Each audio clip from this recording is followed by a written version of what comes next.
धर्म गुरु दर्शन रतन रावण जी को बड़े ध्यान से सुनिए, बड़े ध्यान से। धन्यवाद। मेरे हरियाणा के जुझारू साथियों, पूरे देश में सबसे ज्यादा संघर्षशील डीएससी समाज हरियाणा का है, आप लोग। और ये आज से नहीं कह रहा हूं, आज की इस गैदरिंग को देख के नहीं कह रहा हूं। हरियाणा में जब भी कोई विपत्ति आई है, जब किसी ने आंख उठाई है, आपने उसकी आंख तोड़ी है, तोड़ी, आपने मुंह जोड़ जवाब दिया है। बहुत सारी बातें होगी, मैंने लंबी बातें नहीं कर दी,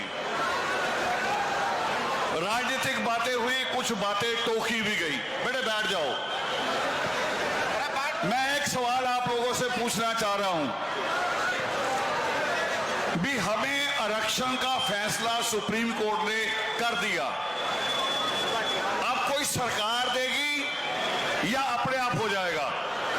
बताओ, सरकार देगी कि अपने आप होगा? सरकार देगी। एक बात तो बिल्कुल क्लियर, सरकार किसी राजनीतिक पार्टी की होगी या अपने आप बन जाएगी? राजनीतिक पार्टी की, किसी राजनीतिक दल की होगी ना? राजनीतिक दल। तो हमें बहुत क्लियर होना पड़ेगा, बहुत साफ होना पड़ेगा। दो बड़े राजनीतिक दल हैं हरियाणा में, मुझे नाम लेने की भी जरूरत नहीं, आप इतना सब जानते हैं। कौन सा दल है जो हमारा हिस्सा रोकता है? उस दल में कौन कौन है जो शरेआम मायावती की तरह बोलती हैं, आरक्षण के खिलाफ डराती हैं? आप सबके नाम जानते हैं। शैलजा, बोल देता हूं सीधा, शैलजा करती है, ब्लैकमेलिंग होती है। और दूसरी तरफ एक पार्टी सुप्रीम कोर्ट में लिख के देती है कि अगर आरक्षण दे दिया जाए अलग तो हमें ऐतराज नहीं।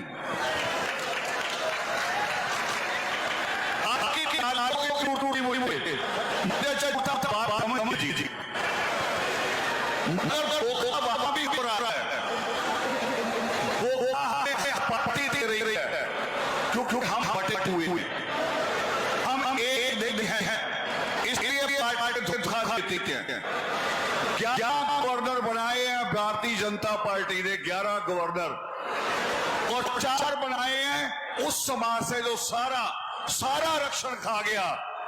4 उनमें से बनाए हैं, चमारों में से। हमारा एक भी नहीं बना। बीजेपी अगर सोचती हो कि हमारी नजर नहीं है, हमारी इस पे भी नजर है। हमारे लोग भी गवर्नर के लायक हैं, बनाना पड़ेगा। एक बार धोखा हम खा लेंगे कि वोट दे देंगे, क्योंकि उन्होंने कैबिनेट में पास किया है, देंगे वोट, मगर उसका अर्थ यह नहीं होगा कि इलेक्शन कोई ऐसी चीज है जो कुंभ का मेला दोबारा आना नहीं है। रोज इलेक्शन आता है, कोई ना कोई इलेक्शन आता है, और हम फिर दोबारा से मजा चखा देंगे, चाहे वो कांग्रेस हो, चाहे वो भारतीय जनता पार्टी हो। सुचेत रहे। अब मुझे आपकी राय चाहिए, चाहे कांग्रेस हो चाहे बीजेपी हो, बताओ मजा चखाएंगे कि नहीं चखाएंगे? अब हाथ खड़े हो, अब हाथ खड़े होने चाहिए, क्योंकि हाथ अब होने हैं डीएससी के लिए, किसी पार्टी के लिए नहीं। दूसरा एक बात, लास्ट बात छोटी सी, अगर ये अलग आरक्षण मिल जाए, अलग आरक्षण अगर मिल जाए, तो बताओ किस नौकरी में लेना है? सफाई की नौकरी में, चपरासी की नौकरी में, माली की नौकरी में, किसमें लेना है? अधिकारी की नौकरी में लेना है। और अधिकारी की नौकरी ऐसे रैली करके नहीं आएगी। अधिकारी की नौकरी रैली करके नहीं आएगी। अधिकारी की नौकरी आएगी जिस दिन आप अपना मकान बनाना भूल जाओ, अच्छी रोटी खाना भूल जाओ, अच्छा कपड़ा पहनना भूल जाओ और सिर्फ अपने बच्चों की एजुकेशन पे ध्यान दो, तब इस वर्गीकरण का फैसला हो। नहीं तो इसका कोई लाभ नहीं, इसका कोई लाभ नहीं होगा। एक शब्द मैंने सुना था राजनीतिक लोगों के मुख से, वो कह रहे जिसका डीएम उसका सीएम, जिसका डीएम होगा, जिसके ज्यादा आईएएस होंगे, जिसके ज्यादा आईपीएस होंगे, जिसके ज्यादा एचसीएस होंगे, सरकार उसकी होती है। मंत्रियों के साइन नहीं कभी चलते, कभी किसी ऑर्डर पे मुख्यमंत्री का साइन नहीं होता, चीफ सेक्रेटरी का साइन होता है। वो बच्चे पैदा करो जो आगे चल के चीफ सेक्रेटरी बने, जो चीफ सेक्रेटरी बने।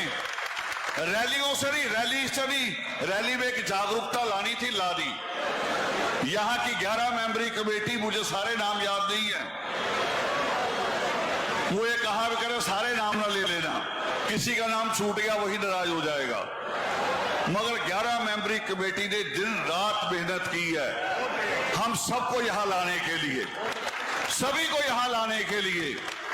और आगे मेहनत आपने कर दी है कि हमने ये हिस्सा लेना कैसे है।